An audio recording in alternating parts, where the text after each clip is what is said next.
ప్రత్యక్షము తరచుగా తటస్థించుటలేదు. దేవుడు ప్రతిసారి మాట్లాడటలేదు. దేవుని వాక్కు తరచుగా తటస్థించుటలేదు. ఎందుకంటే దేవుడు ఎందుకని పిలవట్లేదు? ఎందుకంటే పిలిస్తే పలికేవాడు లేడు, బోధిస్తే వినేవాడు లేడు. పిలిస్తే పలికేవాడు లేనప్పుడు ఎన్నిసార్లు పిలిచినా ఉపయోగం ఉంది. అయితే సమూయేలు ఉన్నాడు, దేవునికి అందుబాటులో ఉన్నాడు. He was available. A time అయినా, ఏ ఏ పరిస్థితులైనా సరే దేవునికి అందుబాటులో ఉన్నాడు. అందుకనే సమూయేలుని పిలిచాడు. సమూయేలు, సమూయేలు అని. మొదటిసారి పిలిచినప్పుడు సమూయేలు ఏలీ దగ్గరికి వెళ్ళాడు. చెప్తామండి, పిలిచారు కదా, నేను వచ్చాను, ఏంటి పని? ఏలీ అన్నాడు, నేను నిన్ను పిలవలేదే, వెళ్ళి పడుకో. వెళ్ళి పడుకుంటే రెండోసారి మాట వినపడింది, సమూయేలు అని. చెప్తామండి, పిలిచారు కదా, నేను వచ్చాను, ఏంటి పని?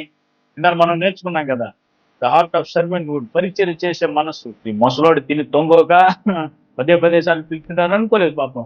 రెండోసారి కూడా వెళ్ళాడు. చెప్తామండి, పిలిచారు కదా, నేను పిలవలేదే, వెళ్ళి పడుకో. మూడోసారి వినపడింది అదే మాట. సమూయేలు వెళ్ళి, అయ్యా పిలిచారు కదా, నేను వచ్చాను, ఏంటి? ఏమన్నా తీసుకురావాలా?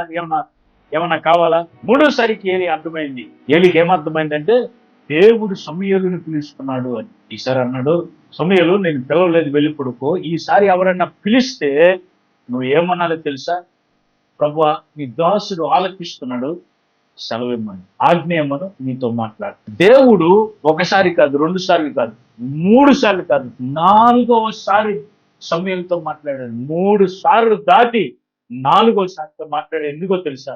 సమూయేలుకి వినే మనసున్న దేవుడు మాట. విననోడైతే చెప్పి ఉపయోగం ఉందండి. పిలిస్తే పలకనోడికి ఎన్నిసార్లు పిలిచిన ఉపయోగం ఏముంది? సమూయేలుకి వినే మనసు ఉంది. సమూయేలు ఎప్పుడు దేవుని సముఖంలో దేవుని స్వరం వినడానికి ఎప్పుడు సిద్ధంగా ఉండేవాడు, సరి చేసుకోవడానికి సిద్ధంగా ఉండేవాడు. ఈరోజు మనం కూడా దేవుని సన్నిధిలో ఎప్పుడు దేవునికి అందుబాటులో ఉండగలగాలి.